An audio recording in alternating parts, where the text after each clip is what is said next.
A greater evil, a lesser evil, and given a choice, we should possibly choose the lesser evil. My name is Archie Dunlop. This is Talking Astrology with Archie, and it is Monday, August the 24th, 2026. In this video, I will be talking about the concept of greater and lesser evils. The idea that we might be faced with a difficult choice. We might even feel, rather stuck. It might be, as I think they say in chess, a zugzwang situation. And a zugzwang is, you've got a move to make, and whatever move you make, there is a bad result. I mean, it's not quite that bad because I think there is some element of choice. One move is better than the other, but it might seem rather marginal. So, having looked at the broad astrological situation, looking at the concepts of greater and lesser evil, I will be turning to the 12 signs, going through all of the 12 signs, and I will finish this video with an I Ching reading. So let's start with the overall view. So here is the chart for today, set for noon, New York, on Monday, August the 24th, 2026. By the way, don't forget to like and subscribe if appropriate. So as far as what is going on, the moon is in Capricorn. It doesn't matter where you are, that's where the moon is, and the moon is going to be in Capricorn, all day long. The moon doesn't move into Aquarius until tomorrow, Tuesday. It moves into Aquarius tomorrow, London time, at I think 2 minutes past 10 in the morning. So even if you're in California, the moon won't move into Aquarius until 2 minutes past 2 in the morning. So basically, everyone is going to have the moon in Aquarius all day long. I don't know about Hawaii, maybe not, but anyway, maybe if you're in Hawaii, right at the end of the day, the moon will be in Aquarius. Moon will be in Aquarius, perhaps in Tahiti as well.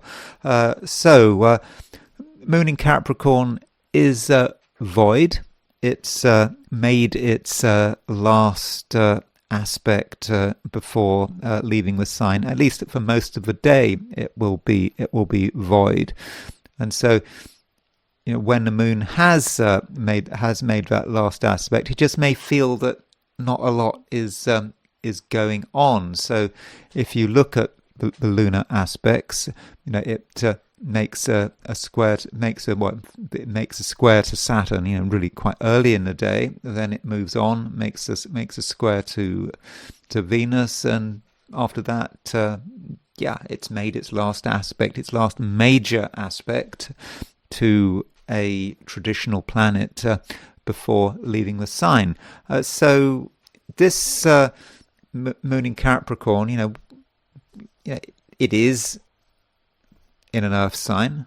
We've got the sun in an earth sign. So, there is a lot of earth today, Monday. We had this earth forming over the weekend. Over the weekend we had the moon moving into Capricorn. We had the sun moving into Virgo. So there really was a change over the weekend because it just hadn't been much earth recently. And it might have felt to many of us that just things were ungrounded.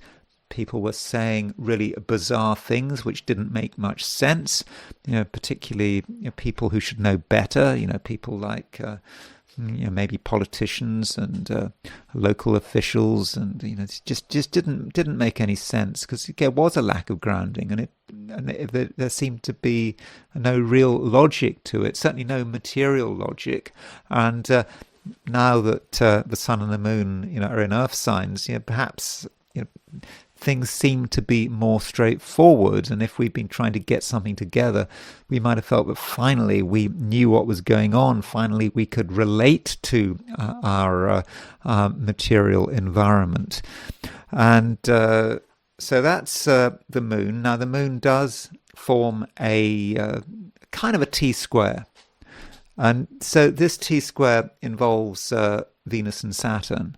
Now, it might seem to be quite a wide T-square because the moon is separating from a square of Venus and square of Saturn, at least from a perspective of the East Coast, so East Coast of America, well, America in general, and the moon would have made that Venus square Saturn from an American view, probably pretty early in the morning, but let's not get too hung up on tight orbs. You can see that there is just a T-square energy here, even though the planets are not necessarily exact. With the emphasis on cardinality. Moon in Capricorn, cardinal sign. Saturn and Aries, Venus in Libra.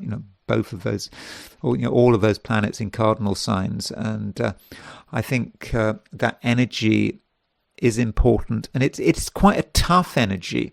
And I've talked about sort of the lesser evil, the greater evil. What do we do? Do we look after ourselves? I think it is linked to this T-square, as I'll be describing in a moment.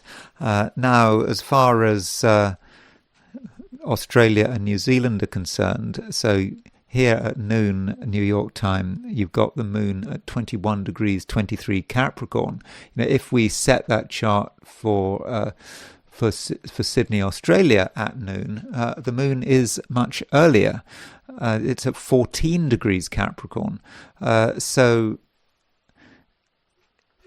if you are in Australia or New Zealand or East Asia, the T-square I'm talking about today is particularly poignant for you because it is exact, late morning, early afternoon, sort of around lunchtime, bit after you've got the T-square forming, and so it's kind of going to dominate the day. Perhaps in a way it won't dominate, for example, in the Americas, but I do think everyone, regardless of where they are, will feel this T-square energy. And if we look at things from a heliocentric view, if we put the sun at the center of the solar system, so looking at things heliocentrically, a lot of what we see heliocentrically is going on geocentrically as well. So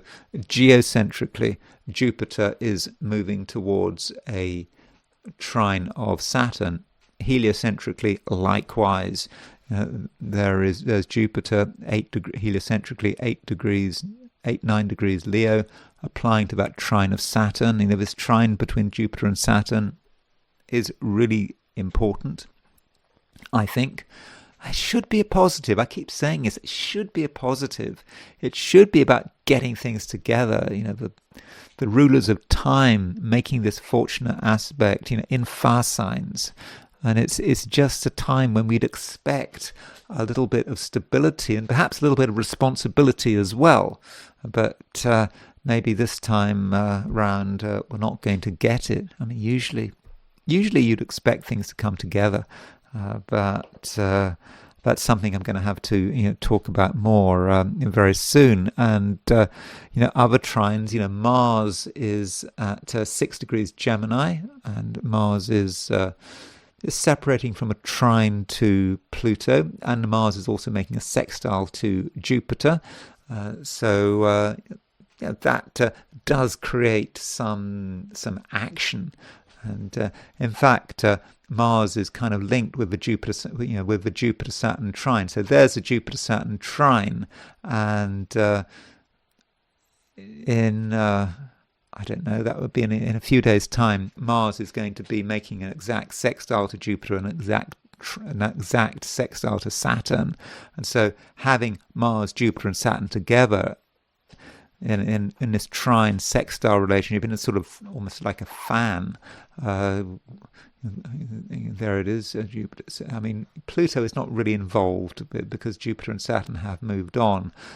So that's something that we need to be thinking about. And we know geocentrically the Sun is moving towards a square of Uranus.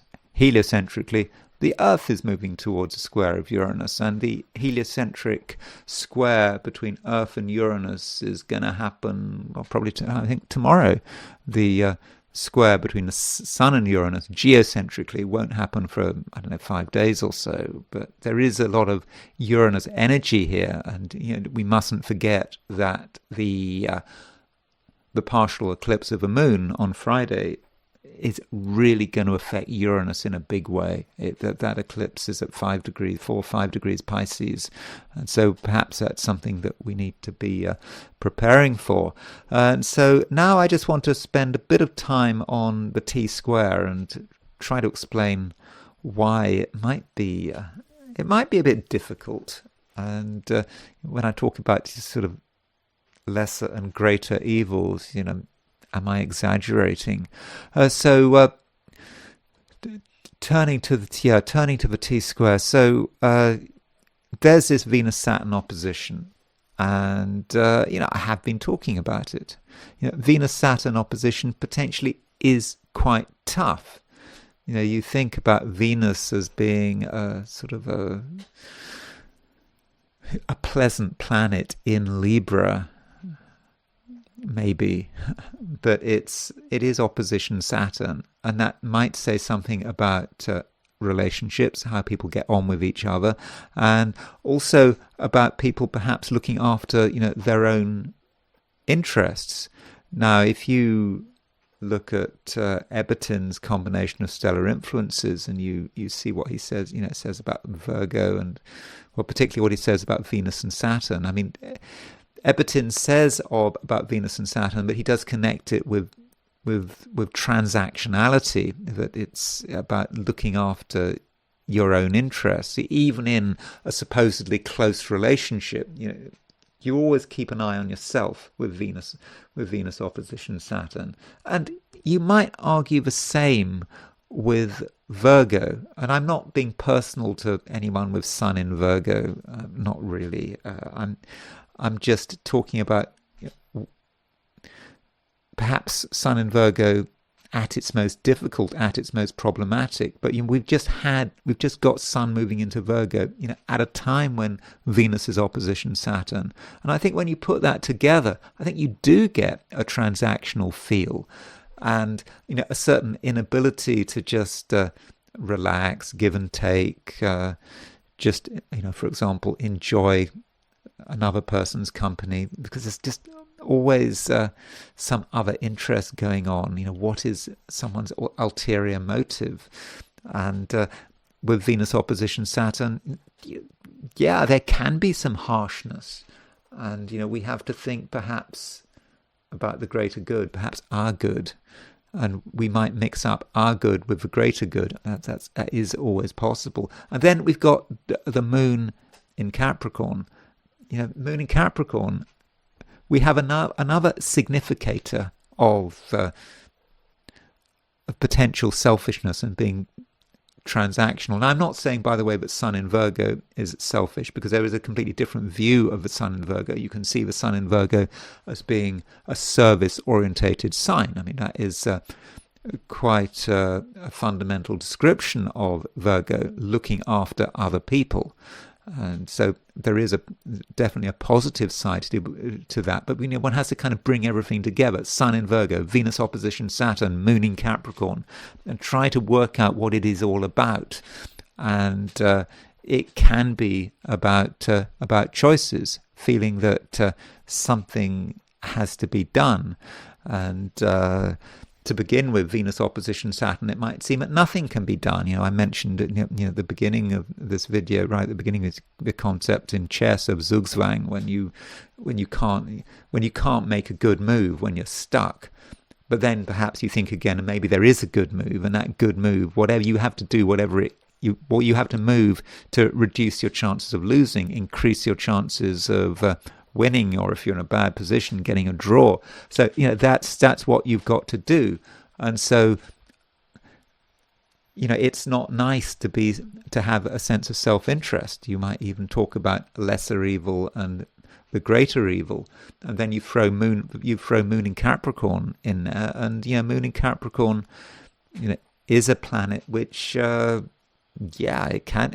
can be about self-interest. We have to look after ourselves. We put ourselves first, even if that means that other people's interests get undermined, because it's moon in Capricorn looks after oneself, and one looks after one's family, one looks after one's own, and that's your first priority. And you worry about other people at a later stage. And so I think that might be part of what this T-square is about. And when we actually look at the midpoints, we really start to get a full idea about what it is really about. And I'm thinking in particular about the Venus-Saturn midpoint. And the Venus-Saturn midpoint, it is for sure a very transactional midpoint. If you look at what Reinhold Ebertin says about it. Because Venus is not very comfortable with Saturn. Certainly not in Western astrology. I mean, in Eastern astrology, it's different. I think that Venus and Saturn actually have quite a good relationship in Eastern astrology. There's sort of things like friends and enemies and so on.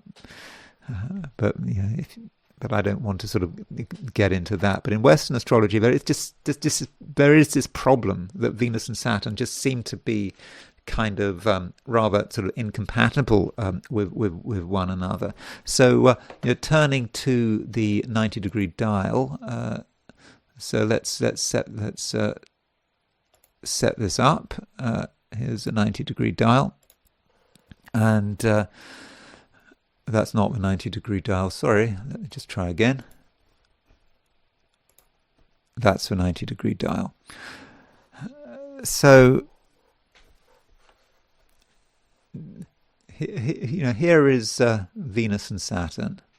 So Venus and Saturn are not exactly opposition one another. And so on the 90-degree dial, an opposition will be shown as a conjunction. And so, Venus and Saturn are 3 degrees apart. But if we look at the Sun,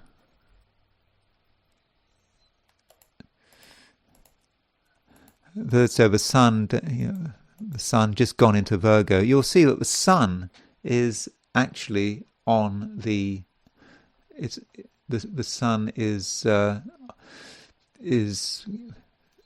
pretty close to the Venus-Saturn midpoint. I mean, you can see that by eye.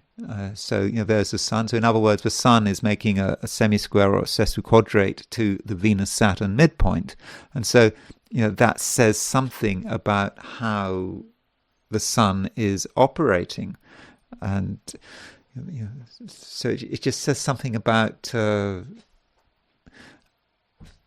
vibe. And so Sun on a Venus-Saturn, there is potentially a bit of unpleasantness today. It is about people looking after themselves. And furthermore, Hades is on the Venus-Saturn midpoint. So there's Hades. Now Hades is a planet which can be unpleasantness. It can be unpleasant. It can be about ugliness. It can be about garbage, and it can be about people looking after themselves in a way that is really, not nice. And, we all get caught up with it. And when you're dealing with Hades, maybe you're dealing with the sort of concept of evil, particularly as you have, going back to the natal chart for a moment. There's the Sun at 1 degree 31 Virgo, and if we if we put the hypothetical planets on, so but there's the Sun at 131 Virgo. There is where's Hades gone? There is Hades at 16 degrees 17 Cancer. So the Sun is exactly semi-square. Is exactly semi-square Hades. It's within what's that? Looks like it's within 1/4 of a degree. So that's pretty close. And I regard a semi-square as functionally a major aspect if it is close. And so that relationship between the Sun and Hades completely links with the Venus-Saturn midpoint. As we see when we look at the 90-degree dial. So there's our Sun opposition Saturn, which is the semi-square between the Sun and Hades on the Venus-Saturn midpoint. And so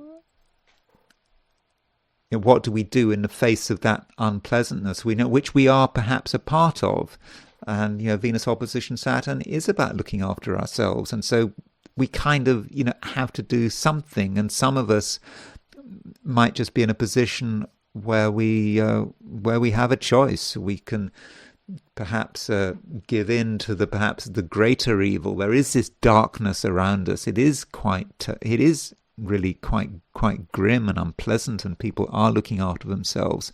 But there perhaps is another course of action. It is not a course of action which is particularly nice, but we have to do what is right. And sometimes we've got a choice. We've got a choice, and we just have to do what is necessary. And maybe it's a case of the means justifying the end, or another situation where you can't make an omelette without breaking eggs, but you still, as far as is possible, you have to behave in a moral way, and you've got a moral choice.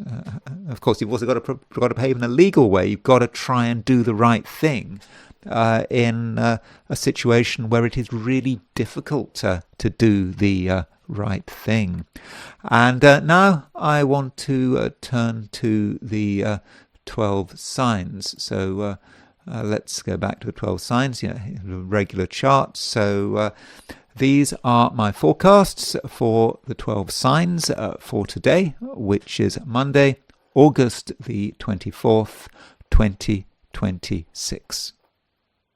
Aries, you do feel a certain obligation to do something, perhaps to do something in quite a public way. It might feel like it's your responsibility, but there is a reticence on your part. You kind of are asking yourself, what is the point?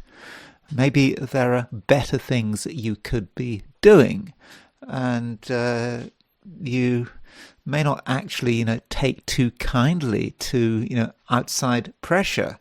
There are perhaps people out there who want you to do particular things, and, being an Aries, you value your own independence, but you're also a realist, and sometimes it feels like you have to make a compromise. So, what exactly do you do? I mean, is there something you can do which would kind of, resolve the situation?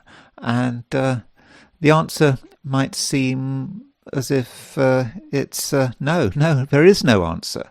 And so that could be a situation where Aries things are quite frustrating, because there are no good choices. And it's not as if it's a bad day. It's just a day where things are in a limbo. At least that's how it feels to you.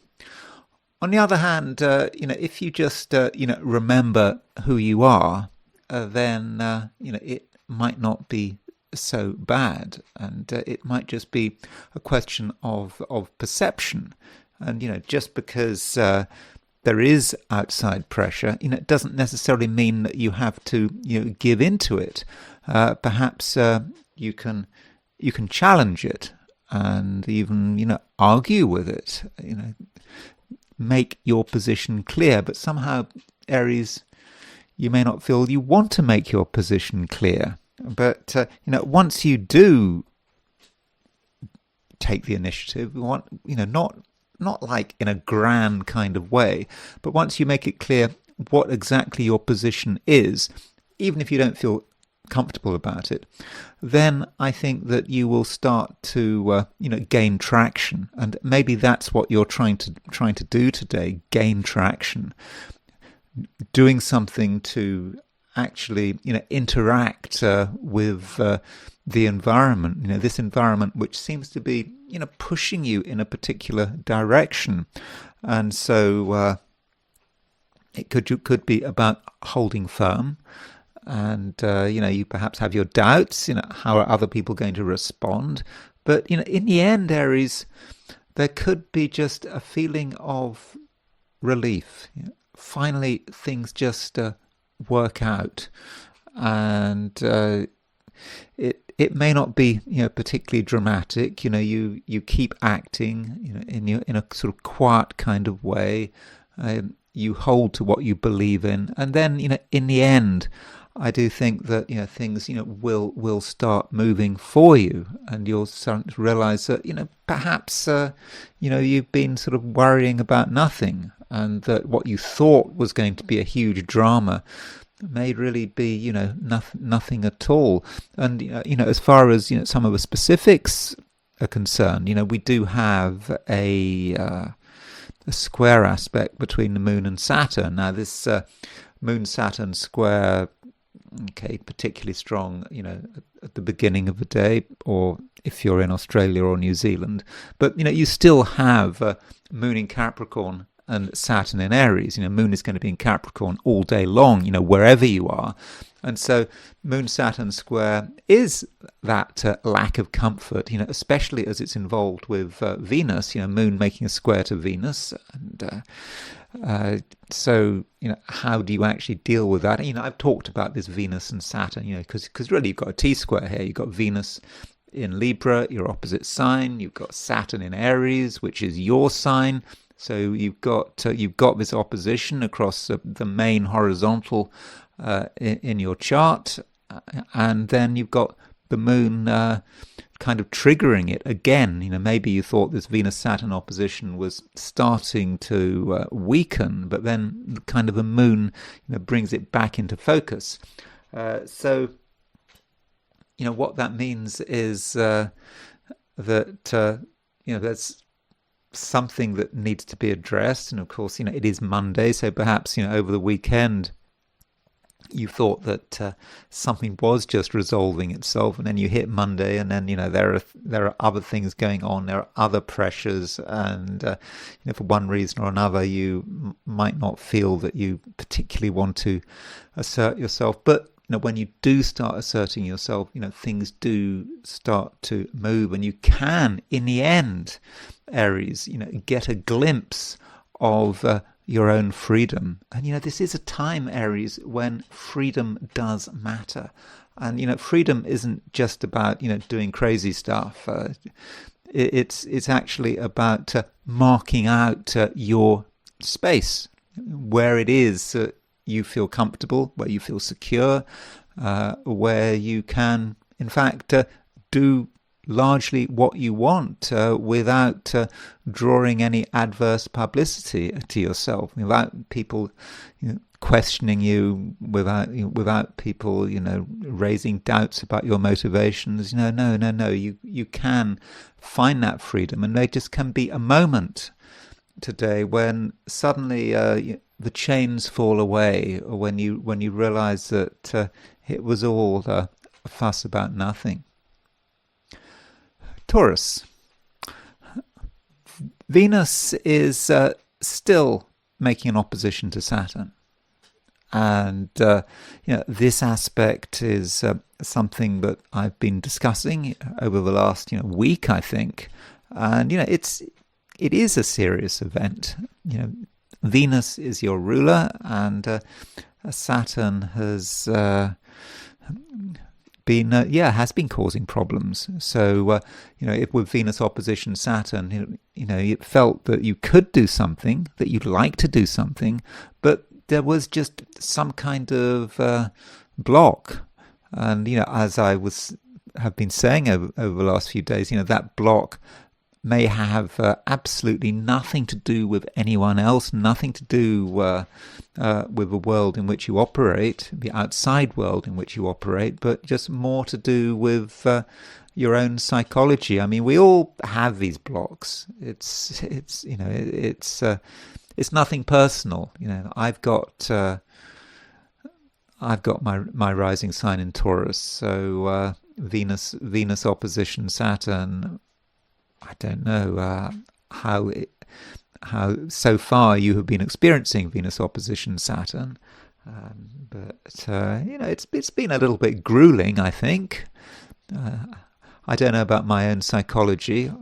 I mean, I'm relatively sane, but I think I can see how Saturn can represent things which maybe not entirely rational, just getting in the way. I mean, that's certainly one way of looking at it, and it might be the case with Saturn in Aries in a sign before Taurus, that we could be talking about irrational fears. One fear leads to another fear, and one can sort of go round and round in circles, and that can kind of bring one to a halt. And you might have been thinking that this Venus opposition Saturn was starting to sort of get easier to deal with. It was perhaps losing some of its power, but the moon is now in a cardinal sign. Okay, the moon went into a cardinal sign over the weekend, but the moon is kind of square Venus, square Saturn, and that might not sound particularly easy. I mean, the moon is in Capricorn, yes, so there's this cardinal T-square, and so you might think that might just create one problem after another, but I don't think that's necessarily the case. You could argue that the moon is representing some kind of a solution.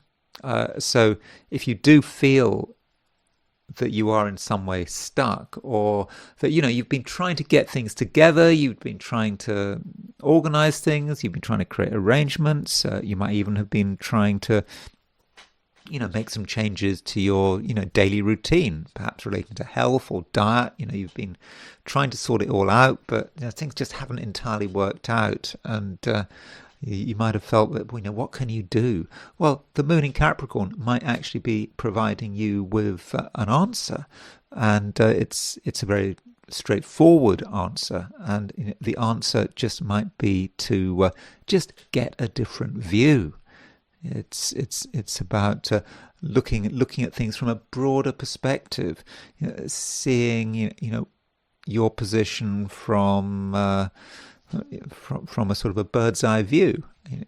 Don't just be totally focused on yourself and what's in front of you. Imagine that you're looking at yourself from a height of, I don't know, thousands of feet, and then you can see where you are, your environment, other people, and then you get that perspective, and it starts to make a little more sense. You don't want to make things too personal. All about you.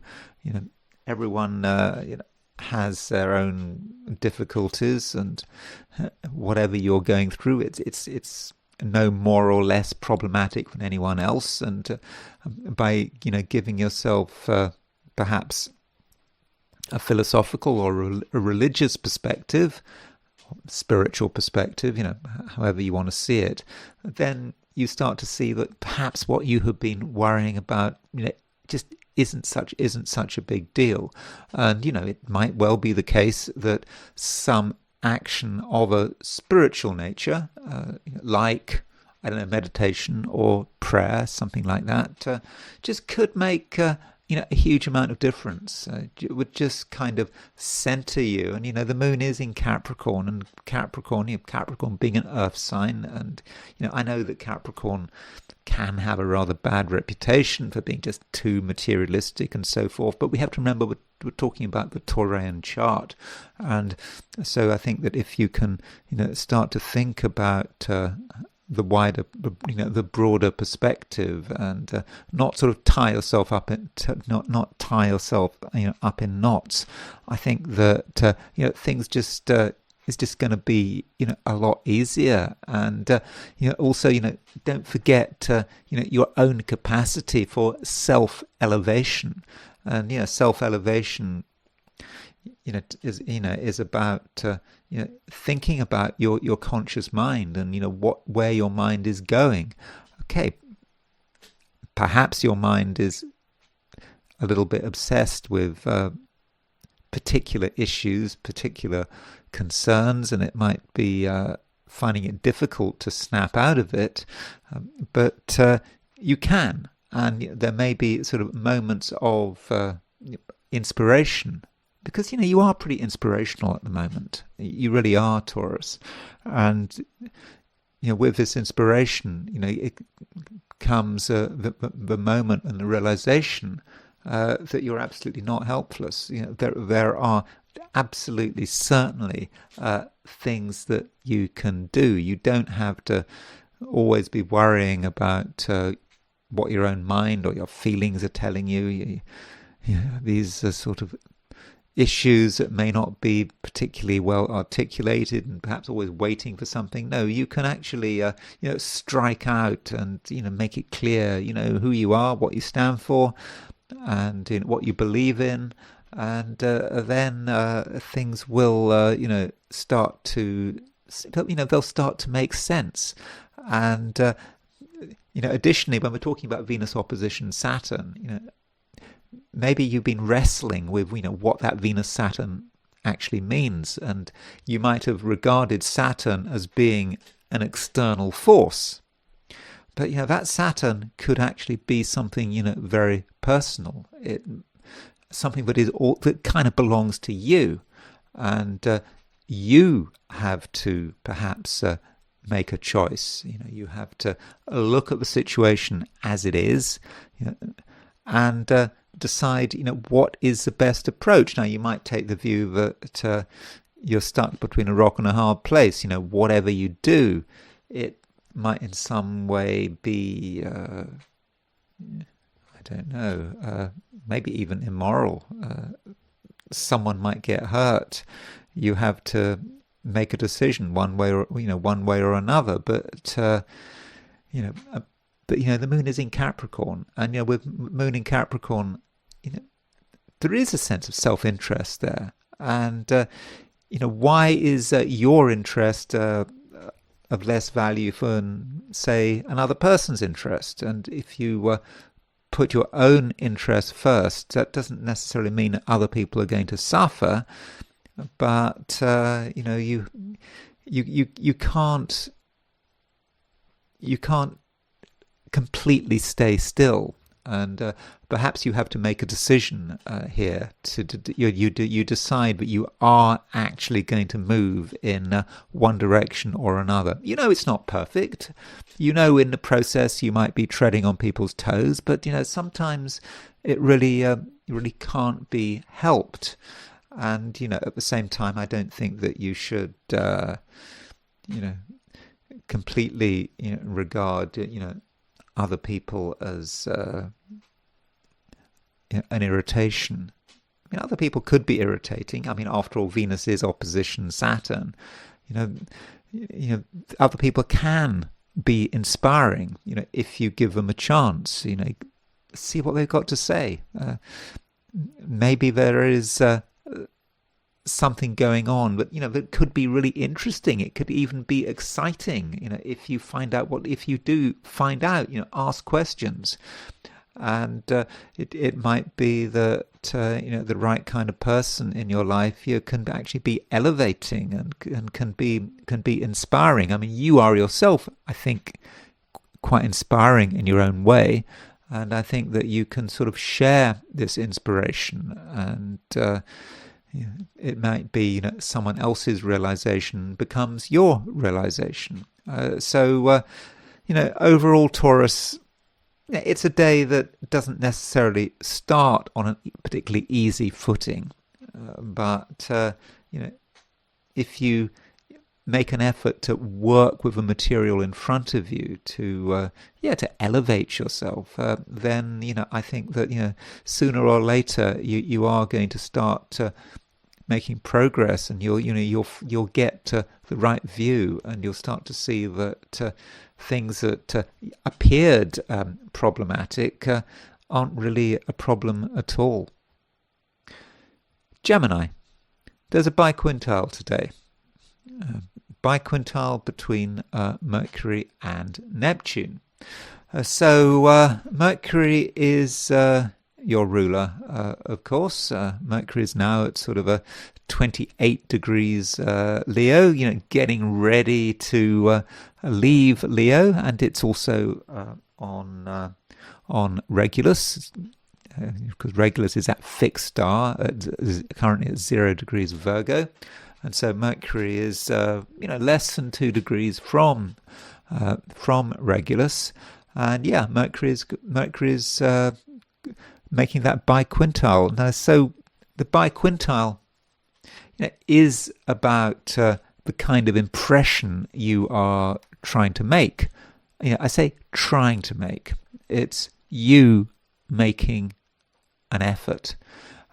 You perhaps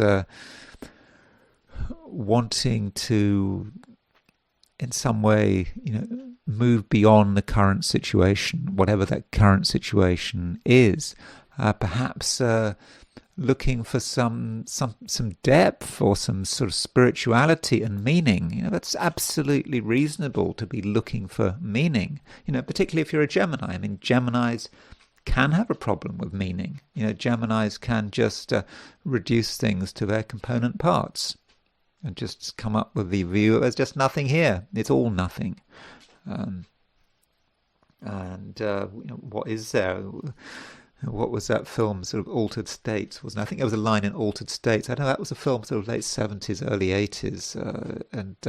I think there was this line in Altered States that went something like, I went to the center of my consciousness and there was nothing, or something like that. And that has different meanings, but there is that sense of nothing. And perhaps that nothing is something that you might be slightly worried about. And so with Mercury biquintile Neptune, I think at some level you are looking for meaning, and you're not prepared to just hang around waiting for meaning. I think that you might feel that you want to take sort of conscious steps. And that may be about what you are looking for, what you want to sort of surround yourself with. And so it might be, Gemini, but this is a time to sort of actively pursue the spiritual, whatever that means to you. That could be about doing something in private, trying to get in touch with some higher being, trying to get in touch with your higher self. It could be something more formal, like going to a place of worship, or some place of spiritual significance. Could be somewhere in the middle of nowhere. It could be, I don't know, a ruin, whatever is significant to you. And it might also concern, this Mercury biquintile Neptune might also say something about how you present yourself. Wanting to present yourself as someone who is slightly sort of otherworldly, and that might be reflected in the way you dress, in the words you say, and what you want to talk about. And also Mercury biquintile Neptune, deep down, I think you just want to just get away from things, because certain things just are becoming a little bit tedious, and maybe just a little bit too material. I mean, the sun has just gone into Virgo, and it could be that you're just still getting used to the sun in Virgo, and your sun in Virgo, it's kind of encouraging you to to sort of be more centered, and to find some way of grounding yourself. You don't really want to be floating around like a some kind of weather balloon that's lost its sense of direction. That's kind of not really what you want to be. And additionally, Mercury on Regulus, and maybe you can take advantage of Mercury on Regulus. I mean, Mercury is moving on to the royal star, and Regulus can be about important people, things things of significance, people who have influence. And so with Mercury conjunct Regulus, it might well be the case that you can communicate with people who do have influence. Maybe they can help you out in some way, and you shouldn't be afraid of calling them or writing to them, or however else you want to communicate. Though I should point out that Mercury is starting to make a conjunction to the South Node, and that is important, sort of today and tomorrow. And the South Node is about the past, and things you used to do in the past. And I think the past is trying to pull you in. There may be, for example, Gemini, something that you had perhaps been really into in the past, something that maybe wasn't particularly healthy, or it had sort of fulfilled its useful purpose and you thought you'd forgotten all about it, and now it comes back into focus. And so you do have to be careful, especially if we're dealing with things which are unhelpful, bad habits, something you should have given up on or grown out of, but you find yourself kind of attracted to this thing, and it's not inevitable. And I think with Mercury conjunct the South Node, a certain amount of self-discipline might be important. And Mercury conjunct the South Node, it just could be about a temptation to just trivialize things, to just look at sort of one detail after another, one conversation after another. Think about what you're talking about, think about who you're talking to, think about what you're talking about, and is it really worthwhile? Are you wasting your time? It could be, what you're looking at, what you're looking for. At worst, it could be just trivia, just gossip and trivia, but it just goes on for far longer than it should do. When instead, you should be thinking about the North Node opposition Mercury, and that's the challenge. North Node in Aquarius is about you going beyond the trivia, not being blinded by it. Instead reaching out to something different. It might be somewhat uncomfortable. Pluto is in the same sign as the North Node, and that's perhaps something that's taking place behind the scenes. But if you can work with it, then I'm thinking that you can sort of leave the trivia behind. And as far as relationships are concerned, that's always something that one does need to think about it. Okay, we saw that with Mercury conjunct the South Node, that some contacts with others may not be helpful. Particularly if you're just wasting a lot of time talking about nothing in particular. But at the same time, Gemini, I think that your ability to relate in general is pretty good. I think that you can look at what unites you with other people and really focus on that. And also Mercury is in Leo. Mercury is conjunct Regulus, so that does give you a certain radiance, a radiance that I think other people will pick up on. And it's not a blinding radiance, I don't think. It's just a radiance that is kind of reassuring. And if you're easy and open-minded, I think that people will be kind of drawn into this radiance. And it can, I think, be useful for everyone. And you can certainly be quite positive about it, and you can make people feel good. And so if you don't want to be alone today, then really I don't think you have to be alone. And I think that you'll kind of just know what to say. If you're open and honest, you can always say the wrong thing. Mercury's conjunct the South Node. Perhaps there are particular words and phrases you used to say in the past, and that's not helpful anymore. And so, you can perhaps find new ways of relating, new ways of talking. And if you don't feel you know what to say, it doesn't necessarily matter. Geminis don't have to talk all the time. I know I'm talking all the time, but maybe I'm talking too much.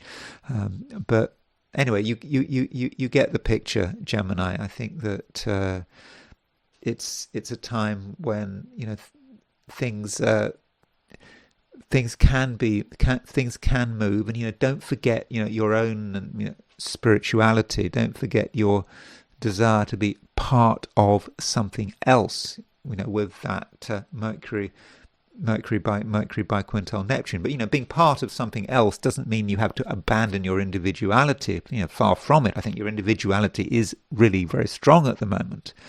Mercury is in Leo, but you kind of know that you could take it too far. You don't want to reach the point of actually being egotistical. But that's not going to happen, because Mercury is on the verge of changing signs, and Mercury will be in Virgo tomorrow, and that, I think, is something that it has to happen. And with Mercury moving into Virgo, it joins the Sun in Virgo, and so with the Sun and Mercury in Virgo, that is a time when I think you can really start to ground yourself, and certainly that's going to be something that I will be talking about when I do your horoscope for tomorrow, Tuesday.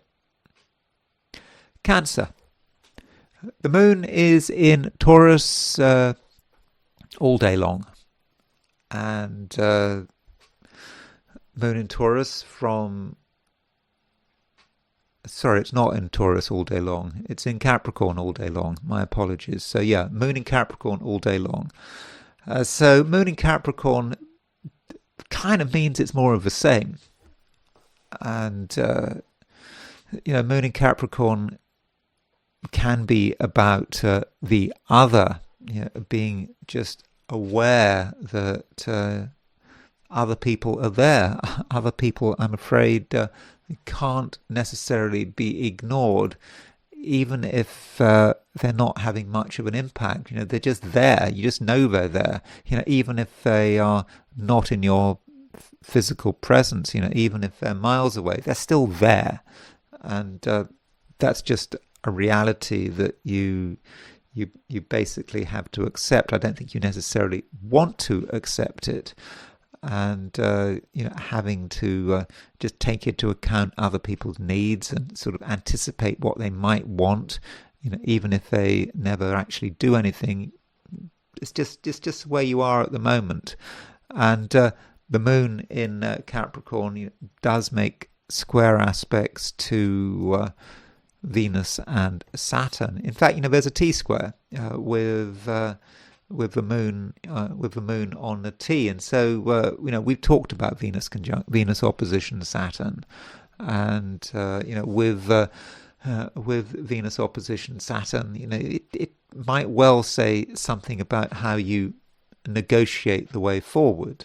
I mean, you certainly have a sense of responsibility with Saturn in Aries. You feel that there are things that you're meant to be doing. You're meant to be making sure that everything is in order. You're meant to be perhaps physically present somewhere. You are perhaps an organizer. Okay, you might not have an official title of being an organizer, but you certainly have the capacity to organize things, and you can show some leadership. But part of you doesn't really want to show any leadership. You'd just rather, stay where you are. And so this Venus opposition Saturn, it has a certain reluctance to it. There are things you're supposed to be doing, but you don't really want to do, and you'd kind of prefer to be left alone. And that's not entirely possible. With the Moon making squares to Venus and squares to Saturn as well, and there are just some people who just can't be ignored. And so, if there are people you're trying to avoid, then maybe you should stop avoiding them. Well, unless they're really dangerous. But maybe you're afraid of a conversation. Maybe just something you'd rather not discuss right now. You want to put it off, but I do think that the right meeting with the right person can actually resolve a lot of things which have been sort of hanging around, for a long time, and you might be just afraid that it could be very consequential, and what would happen if this happened and if that were to happen. You might just be worried, but the reality of the thing is that actually nothing might be happening. There might be a lot of fear and concerns about what would happen if you were to meet one person, or maybe more than one person. But when you actually have a conversation, or even perhaps a face-to-face meeting, then you'll realize it's actually not so much to worry about, and it's just a lot more sort of straightforward than you realized. And the Moon in Capricorn, it is in late degrees, Capricorn, and because the Moon is in late degrees, it's void. And so with a void of course Moon, that might indicate that in spite of the potential, there seems to be a lot of potential for things to happen, but is that potential really going to be realized? And void of course Moon can just mean, well, nothing much comes of it. A lot of fear, a lot of talking, a lot of action, a lot of expectation, but the reality is nothing, and that could be a good thing or a bad thing. So if you're expecting, something really good to happen, and the Moon is void, of course, well, that can be disappointing. But it works the other way. If you're expecting something bad to happen, well, what exactly is going to happen? Well, maybe nothing. And in the end, there could be, a certain sense of relief. Actually, there was nothing to worry about. There was nothing to prepare for. Okay, maybe you were looking forward to something to happen, and it doesn't happen, and that could be disappointing. But do you really want to live in interesting times? Probably not. I mean, you're a Cancerian. You like to sort of, look after your own interests, and so, when nothing happens, you could say, well, that's good news. That's something to be happy about, and also, something to be relieved about. Now, if you look at this chart, you will notice, if you look at the Moon in this chart, you will see that the Moon is kind of, on its own. It's on one side of the chart. There's the Moon, and let's for a moment just forget about the outer planets. Forget that Pluto is close to the Moon, because from a Vedic perspective, the Moon is Kemadruma. There's Kemadruma yoga, and I just did a video on Prince Harry. I don't know if you watched it, but Prince Harry has Kemadruma yoga, and Kemadruma yoga can be about separation. Feeling a separation from perhaps other people, or perhaps in one's family, and just feeling that in a strange way one is alone. And it can be a feature in a natal chart. And of course, Kemadruma yoga is from Vedic astrology, and so we're seeing it in terms of a natal chart. But I think that at times when the moon is in Kamadruma Yoga, like now. And so, if you look at this, okay, the moon might be quite close to the north node, but in fact, if you look at it from a sidereal perspective, in fact, the moon, if we use the Vedic chart, that the moon goes back into Sagittarius, and the north node will be in Aquarius. So, even if a north node was in the same sign as the moon, or in the signs before or after, you'd still have moon in Kamadruma Yoga. So it just might be that right now, Cancer, you do feel separate from other people, even if there are loads of people around you, even if you're in the center of a crowd, whether you like it or not, you still feel that separation. And when you've got that kind of separation, okay, you might see that it's about loneliness, but it also could be about self-protection. You don't want to get too involved in other people and their business and their dramas. It's particularly when you've got Moon making a square to Saturn. You don't want that, and so it just might be the case that the best way of handling today, Cancer, is to be self-sufficient and sort of get into the energy of that Kamadruma Yoga. Now, Kamadruma Yoga, I believe in Vedic astrology, is generally seen as being quite unfortunate. But logically, if you are away from others, if you are separate, okay, you might feel a bit lonely, but there should logically be a few advantages. You don't have to be caught up in other people, their plans, their ideas, their suggestions. You can just do things your way, and that might be what today is all about, and that might be just the best way of resolving things. Leo, you kind of feel that the overall environment is just a little bit complicated. Things aren't entirely straightforward. And when you look around you and you think about your environment, you perhaps don't feel entirely comfortable about it. There may be things that just upset your aesthetic equilibrium. There could be a fair amount of ugliness around you. Maybe things which upset your artistic sensibilities. And it's not your problem. It's just what you see. It's how you respond to what you see. And there's no need to worry about it. It's not your problem. And you're just aware also that things are changing, and you're not entirely convinced that things are changing in the right way. After all, Leo, the Sun is moving towards a square of Uranus, and this what's the word? This thing reaches its peak at the time of a full moon eclipse. So we've got a full moon eclipse on the 28th. So the 28th is what's that?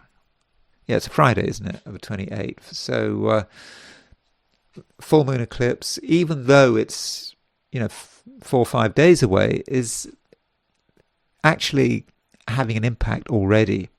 And part of it is the fact that the Sun is moving to a square of Uranus, and when that eclipse is exact to 4 or 5 degrees Pisces, it will be an eclipse square Uranus. So you can see that things are starting to destabilize and just become a little bit unglued.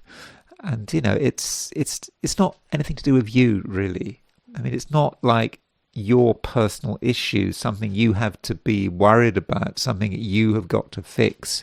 It's not other people's problem. It's not like that. It is about something which is a general issue that you are perhaps more aware of than other people. And going back to what I was saying about ugliness, seeing ugliness around you just might be a sign of what it's all like. And so if you have that negative aesthetic response, you are just responding to the world as it is, and you shouldn't feel too bad about it. In a way, I mean, it's good to have a certain sense of realism. And talking about realism, this is the first Monday, beginning of a new week, with the sun in Virgo. So the sun went into Virgo over the weekend. Maybe you didn't notice the sun moving into Virgo over the weekend, but as you hit today, it's there. And with the sun in Virgo, we're talking about an earth sign, and so something just becomes real, maybe even sort of unpleasantly real. There's a lot of attempts at the moment to escape from reality.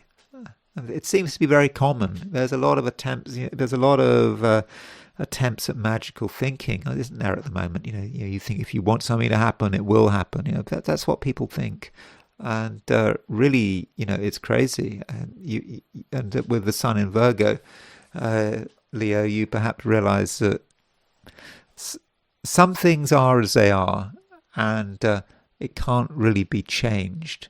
And in terms of your own progress, perhaps the very first step in making any progress is just to just accept things as they are. Because if you think that they might be something else, that you can fix your environment, that certain issues don't exist, well, that would be a delusion, wouldn't it? And there is no real reason for delusion. And this is very much what the sun in Virgo is all about. And the sun, if we actually look at the sun in Virgo, it's pretty close to the south node, but we've already had that conjunction between the sun and the south node. It happened just as the sun was changing sign, just as the sun was moving from Leo to Virgo. So maybe recently there was, over the last few days, there may have been a powerful pull from the past to do something that maybe you should have given up ages ago. Maybe you did give up ages ago, but you still feel that pull. And now that the sun has changed sign, that pull is feeling sort of much weaker, and I think actually you're feeling now just more organized, more together, and clearer. And so it might seem a shame that the sun has moved out of Leo, but I think you're starting to see the benefits, because with the sun out of Leo into Virgo and the sun now being in an earth sign, I think that you can be sort of more objective, and you can be sort of more down to earth. But being down to earth, as I said at the beginning of this piece, just is about seeing the ugliness around you, and that is perhaps a part of the human condition. It's part of the condition of an overdeveloped society, a society where people like to put down concrete, graffiti, ugliness maybe all around us, and that's what we create. Being aware of it all, and then asking yourself, well, what are you going to do about it? And where are you going to create your own sense of beauty? And what are you going to do? Is it going to cost you money? It shouldn't cost you anything, but you might feel it does cost you something, but it needn't. If you're talking about beauty as you understand it, I mean, beauty is something very subjective. You have your own idea of beauty, and you have a chance to find it right now, and you can take this sense of beauty. You can, and then you can ground it, in your life, and make your life more sort of aesthetically pleasing. I mean, that's the way it should be. And so don't feel that anything is unobtainable, and perhaps it's just a question of being pretty real, pretty down to earth, knowing that there are certain things that can't be avoided. I mean, certain activities that can't be avoided. They may not be what you want to do, but you're getting something done, and you're really clearing the air, and maybe you're just removing things that are ugly. So if ugliness, it might be in places where you can't do anything about, but if there's ugliness in your own environment, then I think you can actually take positive steps to remove that ugliness. And maybe that's a side to the Sun moving to a square of Uranus. Sun moving to a square of Uranus could be about you deciding to make changes. If things aren't good enough, you're not prepared to put up with it. And that would be a good way of handling the Sun square Uranus for the moment. I mean, okay, by the end of the week, by Friday, we do have the full moon eclipse, and we need to sort of have another look at what that eclipse means. But for the moment, if you want to start creating some quite sort of big changes, which might seem dramatic, but they could be useful, and they perhaps need to be done now. I mean, the Sun in Virgo, it is a material sign. It is a sign which can be connected with money, and so if you're thinking about your finances, then you might be of a view that things from a recent past just can't go on. That you have to be tough, that you have to stand up for your own interests, even if that means being, or at least appearing to be, rather selfish. But sometimes selfishness, is almost inevitable. What's the alternative to selfishness? The alternative to selfishness in this context might be giving in to someone else, giving in to someone else's selfishness. And so, given a choice, maybe you should, Leo, be giving priority to your own interests. Virgo, the Sun is now in your sign, and it happened over the weekend that the Sun made that sign change. And Virgo, I think that really is good news. It really is. I mean, you finally got a planet in an Earth sign, and it's the Sun. And it's soon going to be joined by Mercury, because Mercury, your ruler, is on the verge of changing sign, moving out of Leo and into Virgo. So you are in a process of change, where I think that you can be sort of more direct, more to the point, and most importantly, be more grounded. You can really concentrate on who you are, what you want, what is important to you, and if you're not being given what you want, then I think you can take steps. And that might sort of link with the eclipse. Don't forget, we've got a full moon eclipse coming up at the end of the week on Friday.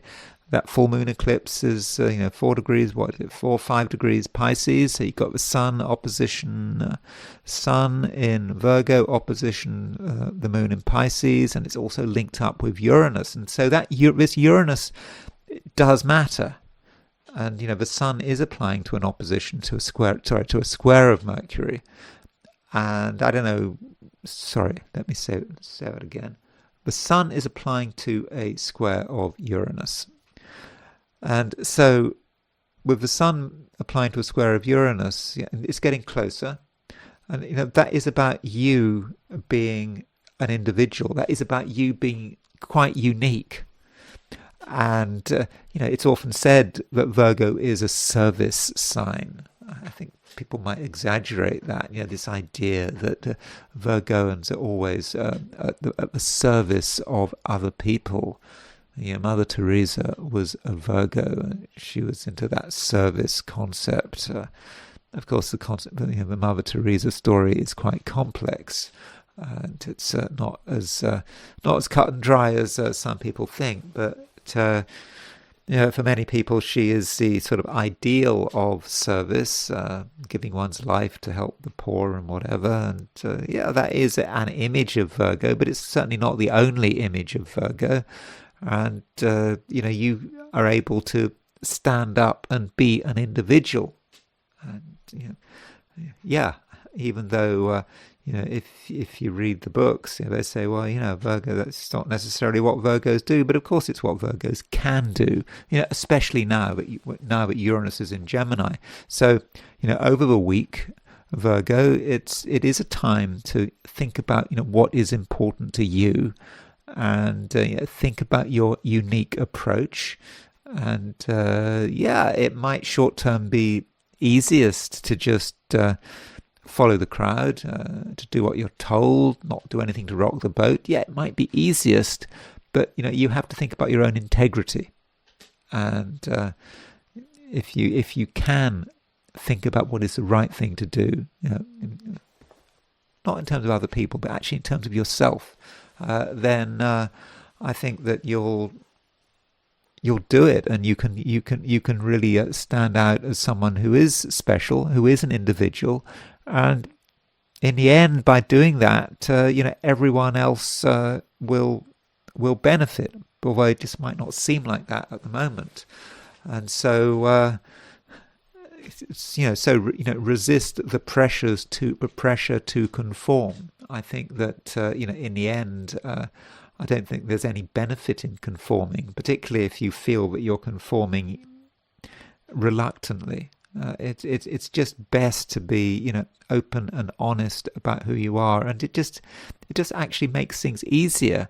Now, you might think that if you are being honest, perhaps even being selfish, that that's going to cause problems, that other people might not like you, that you might get yourself into an argument, or you might lose friends and so on. But no, that's not the case. This is a time, Virgo, when you are capable of being, very, very charismatic, and you can give the impression of, being also quite reasonable. And I don't think anyone is going to be worried about you. And in fact, if you are yourself, and you do try to be friendly without giving anything away, then I think that people are going to appreciate it. And you can be a means by which other people can get together as well, because I think that there is something right now that is quite socially aware. And if you want to bring people in, bring people out of the cold, out from the cold, then I think that is definitely something you can do. And of course, now that the sun is moved into Virgo, you can be more definite, you can be more sociable, you can be more direct. And I think in many quarters, that is going to be appreciated. And we do have another aspect which is interesting, which is we have a quintile between Mercury and Neptune. And this quintile between Mercury and Neptune, it might seem like a minor aspect, but today, astrologically, there isn't actually a huge amount going on. And so when you've got a minor aspect like Mercury quintile Neptune, or at least what appears to be a minor aspect like that, it may take on a sort of a new significance. And so Mercury quintile Neptune, is what you are trying to develop, what you're trying to create. You feel that it is important to create something out of nothing almost. You have the will to do it, and it might be about the kind of style you want to develop. So I've said that you can be someone who is friendly, but you don't have to be overly friendly, not at all. I think you need to have some sort of discipline here.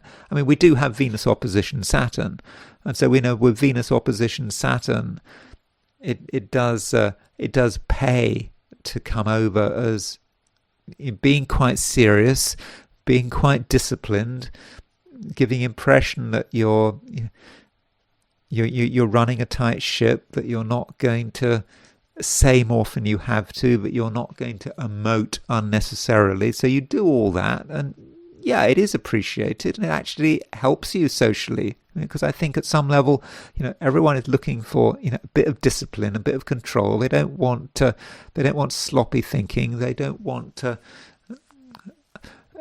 unwanted emotions. And so by giving a particular impression and trying to be someone who you may not be this person, but just by having a certain seriousness to you,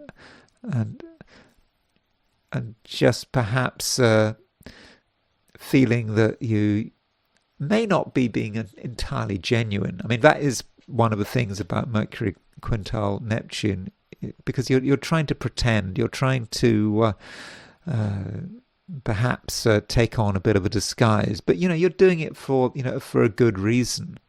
And I think you give the impression that you've kind of got something to offer, and that is going to help from a social perspective. But it's quite a subtle aspect, and I think it's just going to help in terms of getting you noticed, because I think you can get noticed, and I think that you can make people feel good about themselves. And if you can make people feel good about themselves, well, they're going to want to get closer to you. And so socially, I think it in the end it could be quite a good day. Libra. Venus is still making an opposition to Saturn, and this Venus opposition Saturn, I've already talked about it quite a lot, so I don't want to go on and on about it. But with Venus opposition Saturn, it might just feel, Libra, that there is something you're battling against, some person you're lacking against. Some person that you're fighting against. I mean, not in a sort of a physical way, but it just is a battle. And you're perhaps aware of other people's strengths or apparent strengths. I don't actually think that people are quite as strong as they seem, and I think, in fact, this Venus opposition Saturn, might indicate that actually a lot of people are paper tigers. They try to come over as being tough and uncompromising, and that you might be thinking that you're in a weak position vis-a-vis another person, but I don't think it's true. I think that you should not underestimate your own strengths. I think your strengths are very real, and you shouldn't be persuaded that other people are in a superior position to you. Again, it's not true.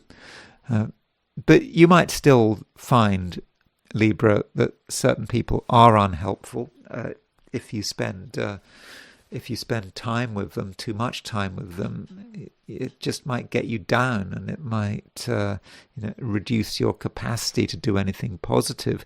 Now, this Venus-Saturn opposition, the reason I'm talking about it, even though this Venus-Saturn opposition was exact some days ago, I think it was exact on Friday, in spite of that, we do have some lunar squares. So the moon is making a square to Venus. It's making a square to Saturn. So we've kind of we've got a T-square here, and so the moon, might actually be a resolution to the issue, a resolution to, I don't know, people getting in your way, just the general social situation not always being to your liking.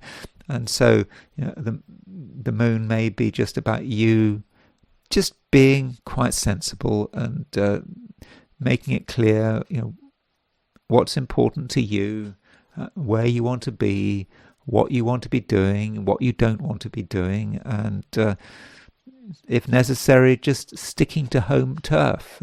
You don't have to do anything you don't want to do, and if something feels that it's unreasonable, you're being pushed to do something you don't want to do, you don't have to do it, I don't think. And I think that you can make it very clear what is important to you, and so don't worry about anyone else pushing you around. And as I've already said, I think that fundamentally you're in a strong position, and I think in most cases you're going to be in a stronger position for the other person, even though the other person might try to give the impression that they're tougher and more uncompromising than you would be. You can be uncompromising, but you can be uncompromising in a very polite kind of way. It's not that you have to go for an argument. It's not that you have to say no. I mean, Librans hate saying no anyway. So you just, you're reasonable, you're accommodating, but you just do your own thing anyway. And you, if necessary, you retreat into your private world, and that's fine. Though it needn't be like that if you don't want it to be like that. If you want to be someone who is out there making things happen, that is a possibility. In spite of everything I've just said, and you can make things happen on several levels. You can make things happen on a mental level, and perhaps in a direct physical way, because on a mental level you certainly have a lot of ideas. Your ideas have been brewing for quite a long time. When I say a long time, I'm talking about days, even weeks. And so, if someone comes up with an idea that you don't like the sound of, you just come up with a counter idea. I mean, that might be an approach, because you're not short of ideas. You shouldn't be short of ideas. Now, you might be afraid of discussing your ideas or revealing them, but that's another thing. In a way, that's your choice. But if you're open about your thoughts, really open, then that might actually be a good way of shutting people up. Additionally, if you feel stuck, if you feel that there are forces out there which appear to be just too much for you, then you can respond, and you can actually respond with great power. And no one's going to expect it. Now, you might not want to cause any damage, you might not want to hurt anyone's feelings, but sometimes you've got to think of, what is the lesser evil? Maybe the lesser evil is standing up for what you believe in, and more than that, but actually acting on it. And you take action, and it might be upsetting. Some people might be upset. It might seem that what you're doing is actually even quite bad. Of course, you shouldn't do anything that is bad, but it might come over as being bad. But you've had a choice. You've been forced to decide what was the best strategy, and you basically in the end have decided to put yourself first. And that goes back to Venus is in Libra. Venus is in your own sign, and so with Venus in Libra, it doesn't matter whether it's opposition to Saturn or Moon or trine the Moon. You can put yourself first, and I think in the end you are justified in doing it. But I think in most cases you're going to be able to put yourself first without having a big fuss. It will just be very natural. You can just you say what you like, you say what people want to hear, but you just make sure that you do what feels right. And I don't think that there's going to be any serious opposition. Scorpio, you value your own freedom. I mean, I think every Scorpio does value their own freedom. You're very aware of how you can be manipulated. I mean, Scorpio can be a manipulative sign itself. So because you are capable of being manipulative, yet you know how you can be manipulated. And so, with that awareness, I think that you're in a position to sort of carve out your own freedom. And what I'm looking at, if you look at your chart, there's Mars, and so Mars is your ruler. Mars rules Scorpio, and there is Jupiter and there is Uranus, and you can see by eye that Mars is halfway between Jupiter and Uranus. I mean, you can calculate it in your head, can't you? I mean, Jupiter's at 12 Leo. Uranus is pretty much at 6 degrees, 5 or 6 degrees Gemini. So what is the average of 12 and 12 and 5, 12 and 6?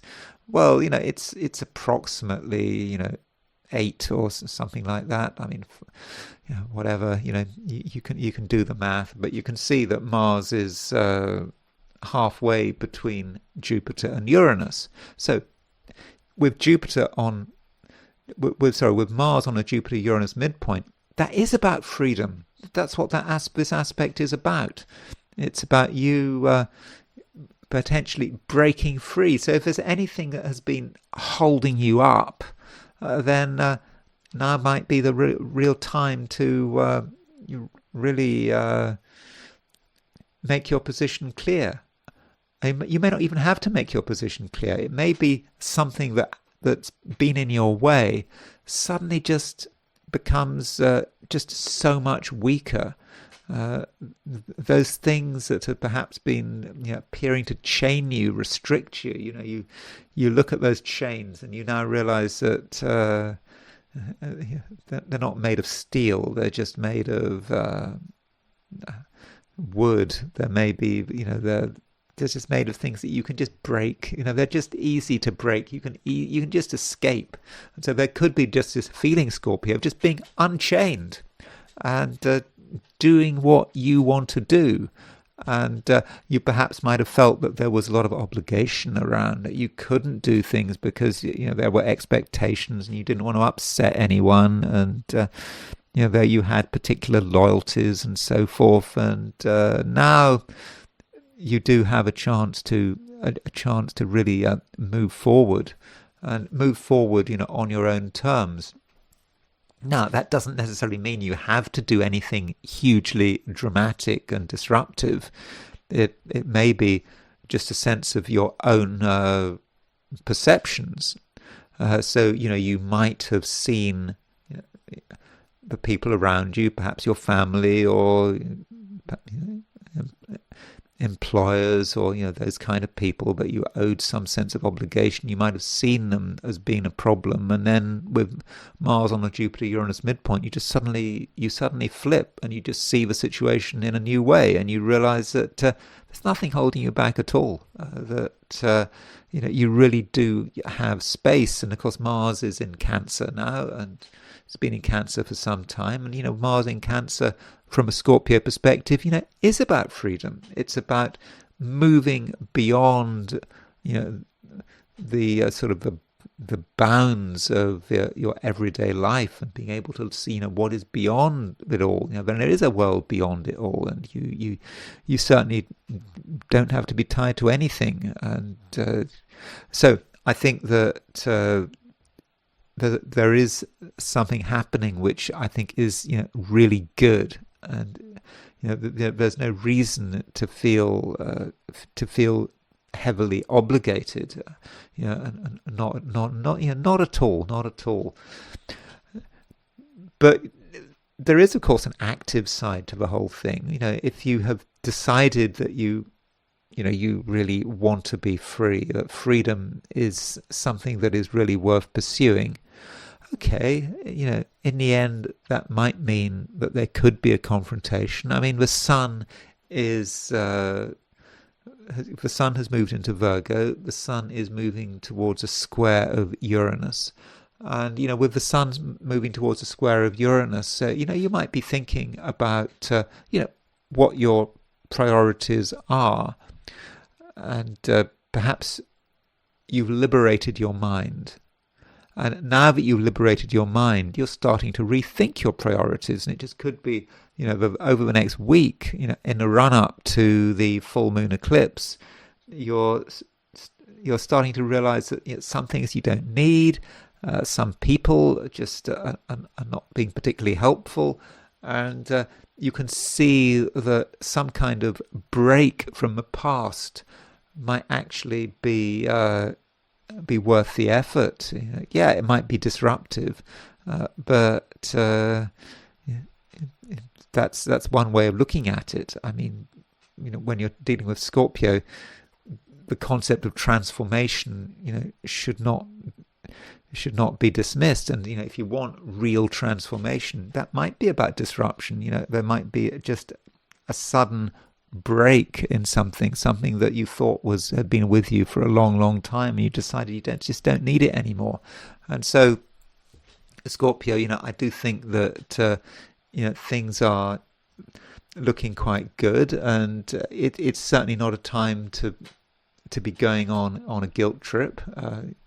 It's because you've got things out there that you need to discover. You need to discover about yourself, and if you were to just be restricted to what other people want, other people have their own priorities, their own selfish priorities, and you could make people happy by just staying where you are, but you do have to think about yourself, and so it's okay to wander free.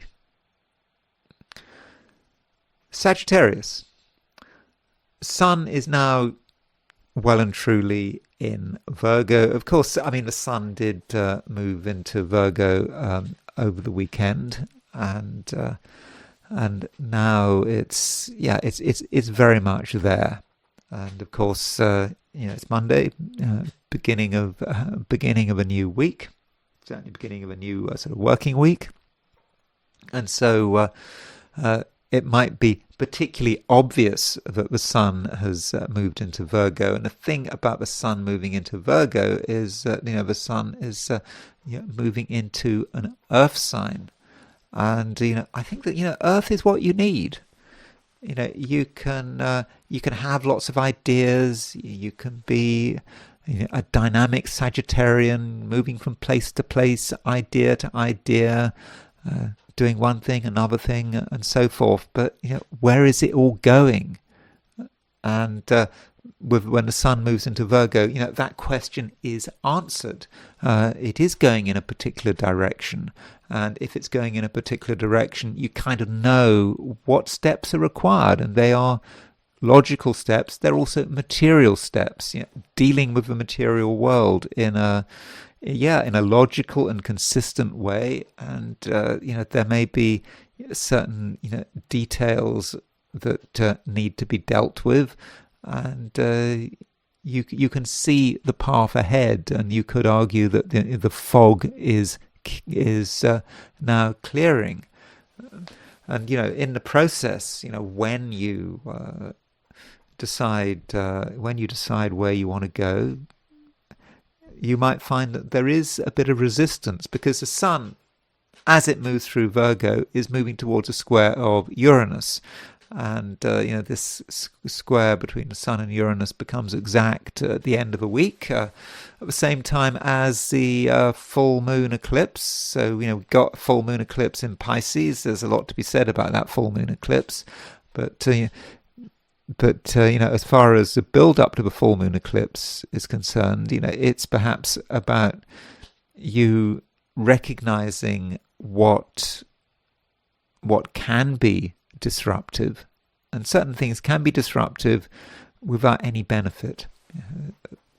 It just could be that certain people are just they just want things done their way.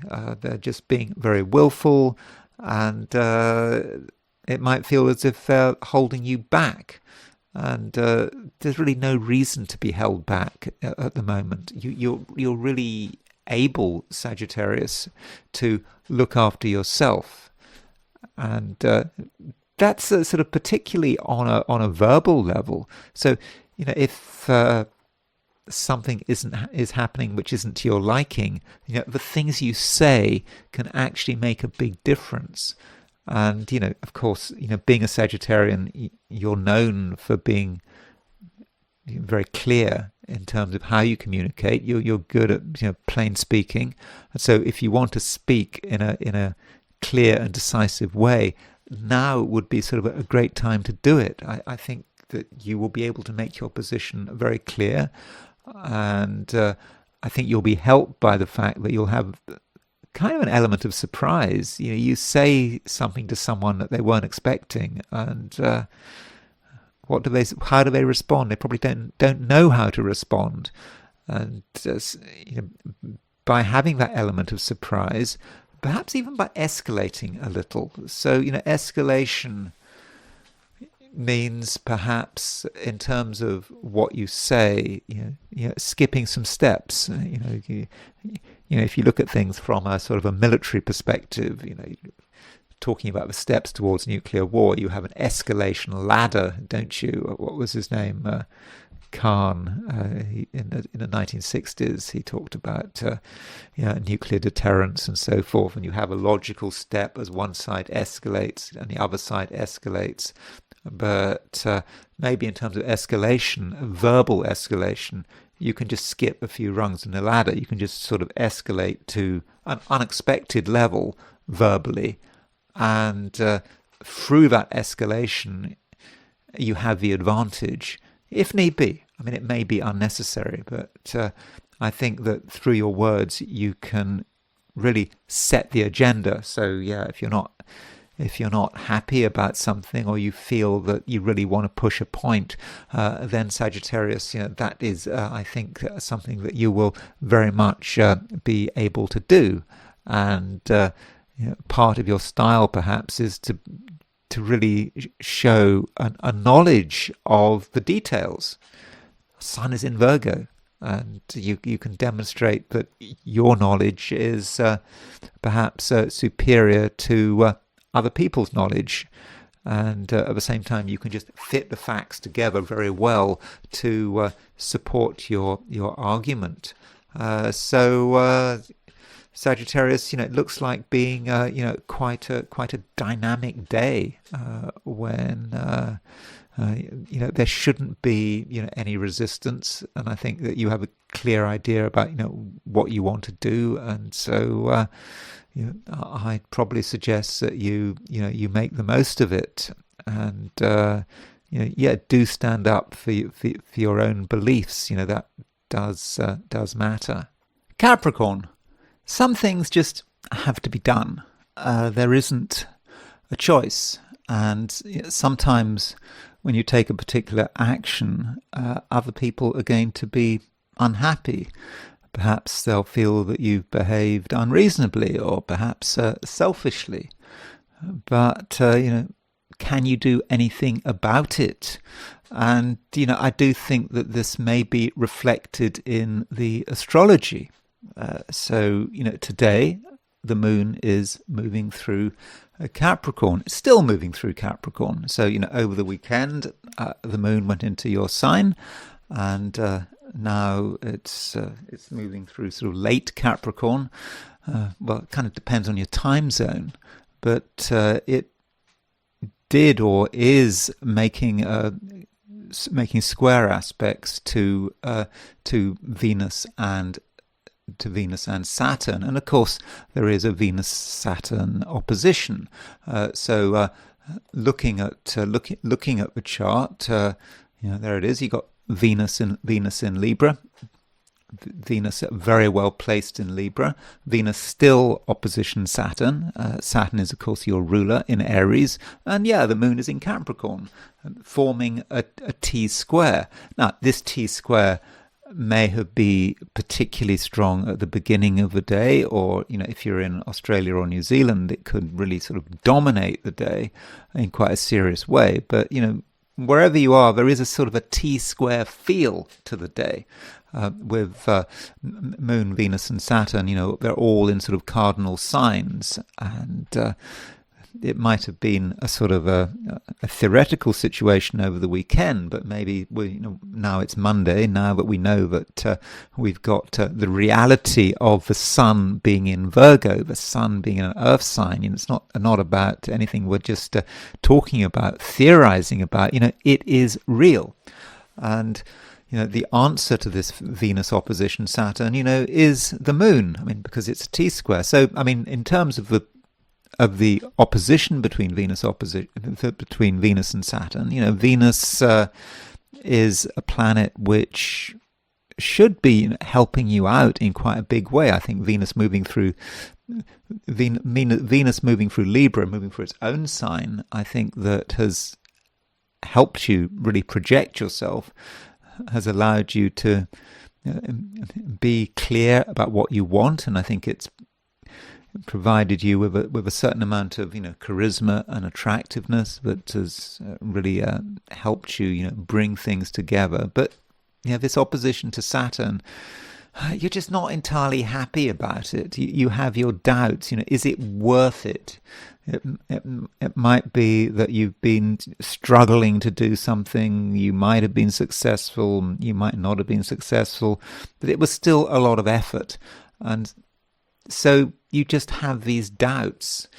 And then the moon in Capricorn kind of brings it all together, and you have to ask yourself, what actually is important, and you are reminded of your priorities, what you're here for, and what you need to advocate for, and in the process, moon is in Capricorn. I think you can be quite tough. You can be tough and uncompromising, and in the process, you might be, treading on people's toes, but you just know.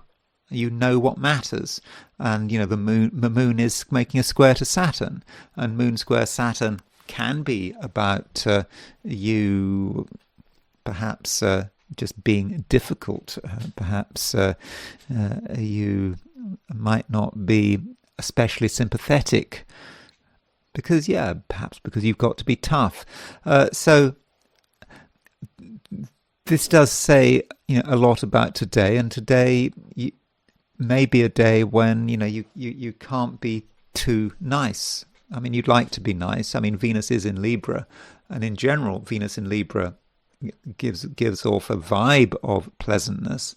But right now, you are thinking. Hopefully, about your own priorities, and you're thinking about yourself, and that's absolutely fine. And you need to be aware that you have the advantage. I mean, I think so. And anyone that really deals with you at the moment, they are on your territory. It's quite clear. Now, you might not be aware of this, and so you could underestimate yourself. But ask yourself, who is creating the environment? Who is setting the rules? And I think the answer, Capricorn, is probably you. And if everyone realizes this, then there's just going to be much less friction. And so Capricorn, you I think can be honest about the situation. You can explain things in your way, in a way that is pleasant, but you also give the impression that there isn't really much room for argument. And so, if you take that approach, Capricorn, I think that you will be able to win through, and you'll be able to really assert your authority. Aquarius. The moon is not in Aquarius yet. I mean, the moon is going to be in Aquarius soon. Tomorrow the moon moves into Aquarius. I think London time the moon moves into Aquarius tomorrow, Tuesday, at 2 minutes past 10 in the morning. So if you're in the Americas, then it's very early tomorrow, but before dawn you'll have the moon in Aquarius. But anyway, as far as today is concerned, the moon is in Capricorn, and the moon is making squares to Venus and Saturn. And with those squares, there's just a feeling, Aquarius, that you're not necessarily in the right place. I mean, of course you are in the right place in one sense. I mean, you are where you're supposed to be. You're where destiny placed you, but you don't feel completely at ease with yourself. I mean, I think that you are of a view that you should be perhaps being more assertive. You should be being more definite. But the question is, are you really getting the opportunity? In fact, do you really, really want to be doing anything? Do you want to be the leader, the one taking the initiative? And the answer is probably not. And so it just might be a day when part of you would just wants to be kind of left alone. And but also the sun has moved into Virgo, and the sun moving into Virgo is not something that you're necessarily too happy about. The sun in Virgo is, it's a part of your chart that is a bit sort of difficult, is a bit complicated. You're having to ask questions that you don't really want to have to deal with. Although it could be argued that Aquarius and Virgo are not so different from one another. Now it might seem they are completely different. I mean, Aquarius is fixed air, Virgo is mutable earth, but there is a strange refinement that both Aquarius and Virgo share. Aquarians can have a detachment, not being so emotionally involved, and that can help. And it's the same with Virgo. I mean, they can do it in very different ways. I mean, with Aquarius, it's more sort of perhaps intellectual detachment, whereas with Virgo, it's more material detachment. You sort the wheat from the chaff. You detach what is irrelevant from what is relevant. So perhaps with a bit of effort, you can actually appreciate the Virgo energy. Yeah, it's a completely alien energy. At least it appears to be an alien energy.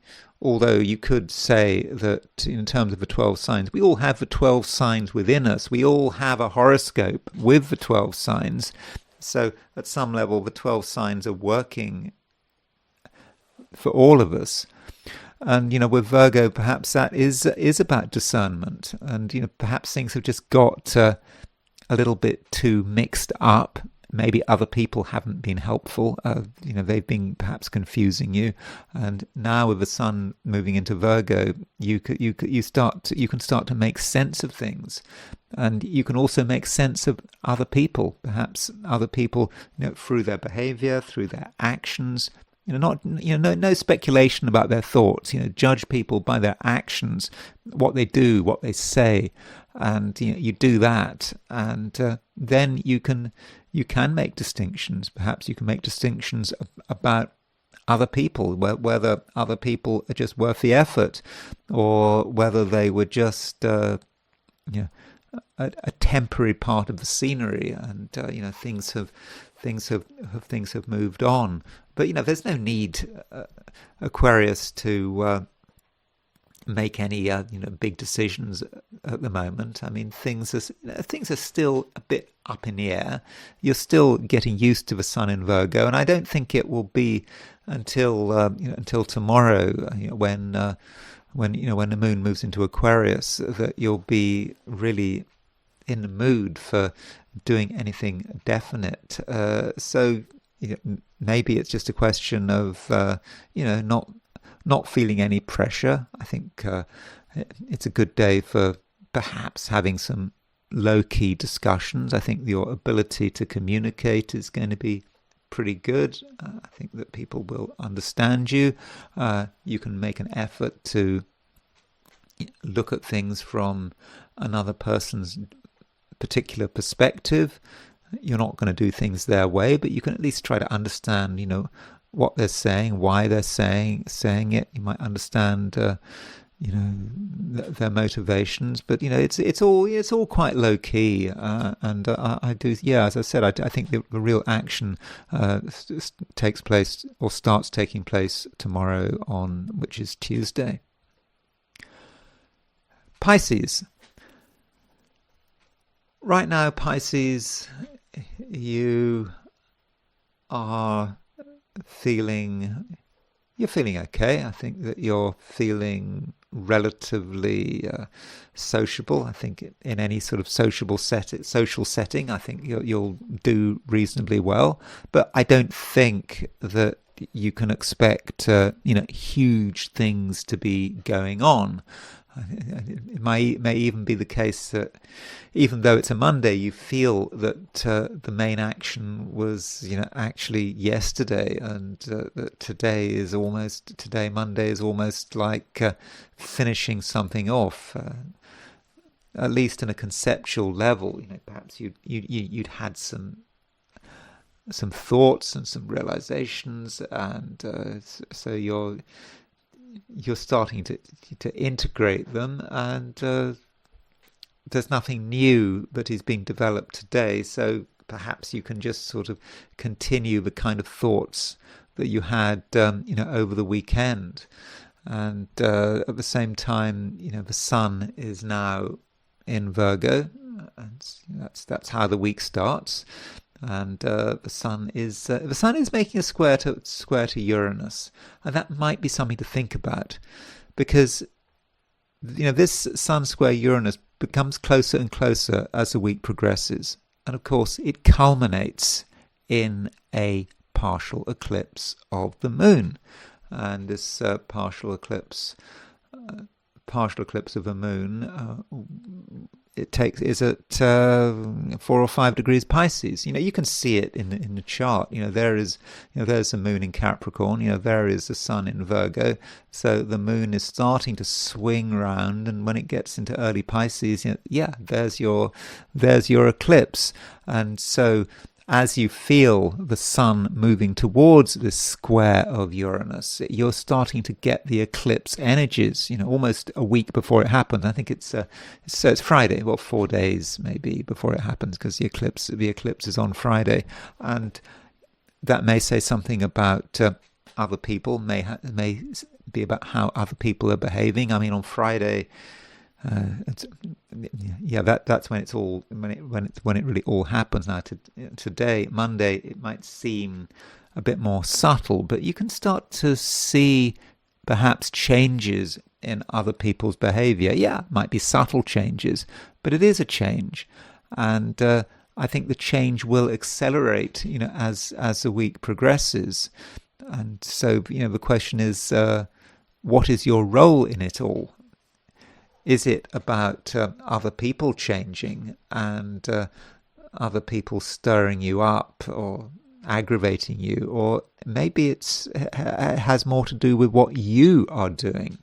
It could be with Sun square Uranus that you, in your own way, are creating some quite explosive events. In the end, explosive events. I don't think there's anything explosive about today, but that total eclipse is pretty explosive. And so, think about what you're doing. Think about what impact you might be having on other people. At first it might be hardly noticeable, but I think it is real. And perhaps part of your impact is your uncharacteristic stubbornness. I mean, I know that Pisces is not supposed to be a stubborn sign, but I actually think you can be stubborn, especially this year and future years and through till 2032, because Uranus is moving through Gemini, and Uranus is the planet of rebellion. It can be really stubborn as well. And so with Uranus in Gemini, there are just certain things, Pisces, that you really want to hold firm on, and you're not prepared to shift.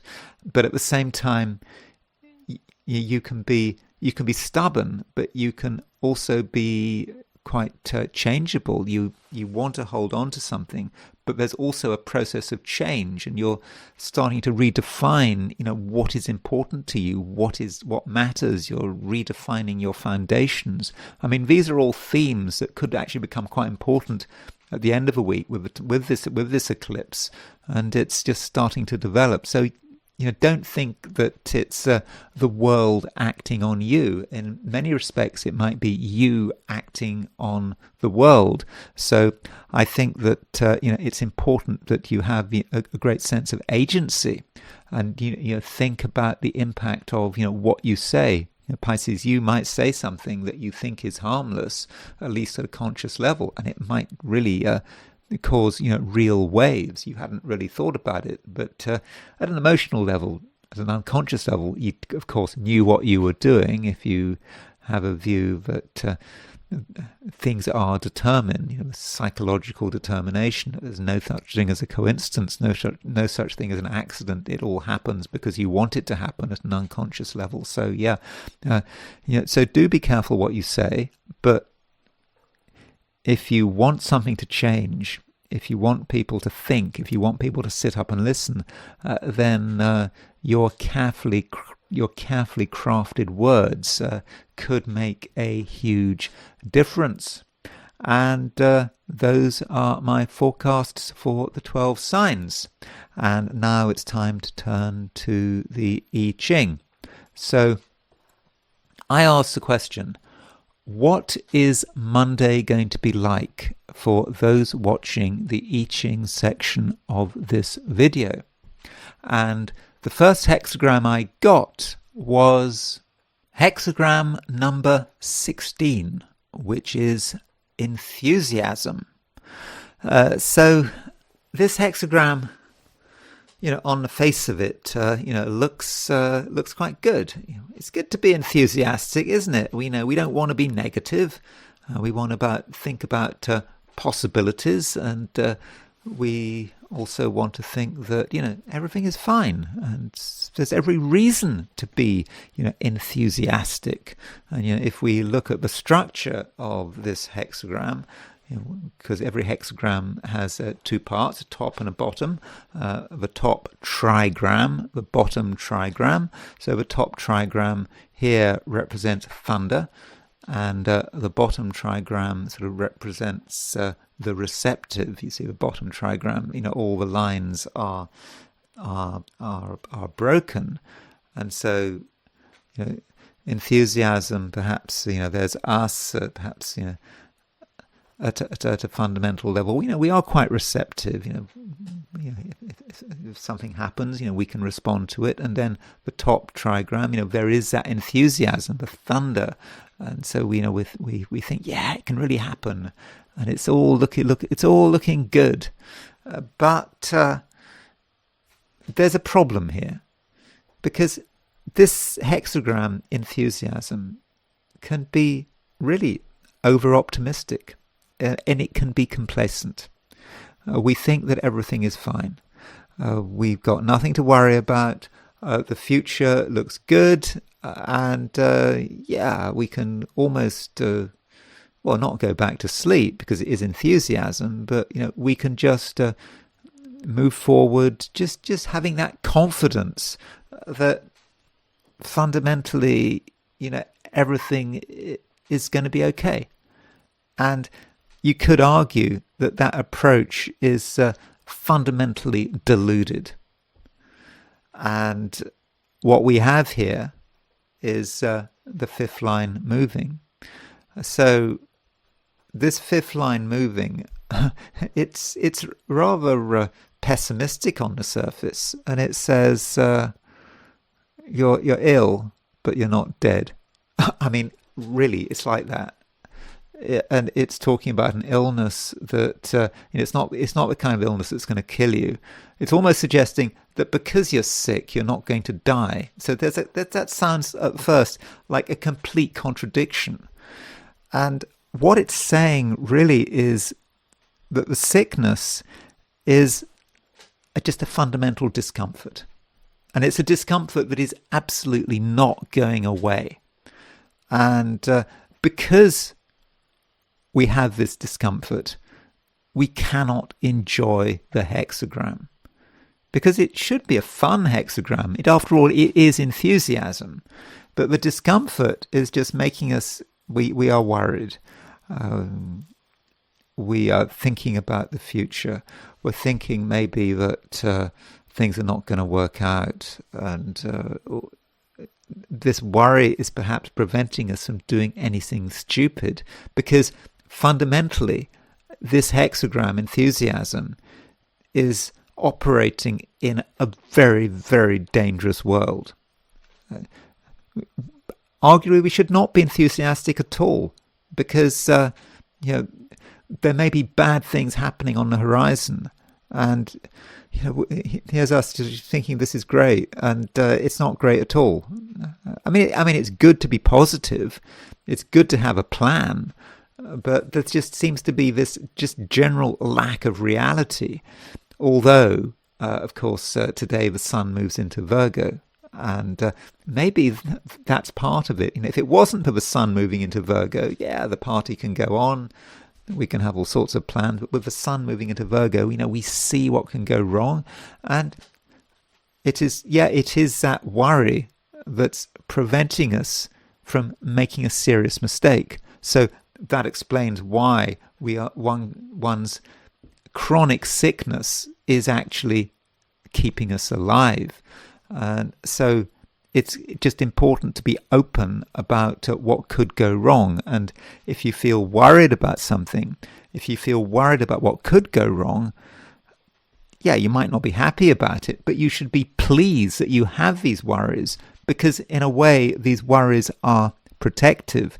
Now, the fifth line moves, and it moves, that because it moves, we move to a second hexagram, and that second hexagram is hexagram number 45, which is gathering together.